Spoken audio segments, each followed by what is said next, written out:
Dvoumio sam se dugo da li s tim da izlazim u javnost.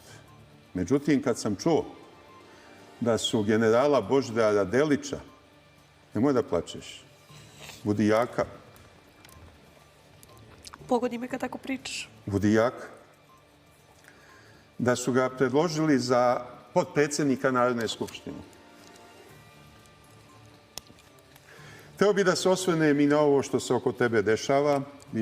Pratio sam i štampe, pratio sam i tvoje emisije. I ovo je bilo jedno strašno upozorenje. Ovo je bila pretnja. Ne bi li te naterali da začutiš. Pošto si ti ovako burno reagovala i sve razotkrila, sad ta pretnja postaje stvarna opasnost. I mislim da ti je potrebna policijska zaštita. Taj klan Velje nevolje je prilično razbijen, ali još ima njegovih ostataka.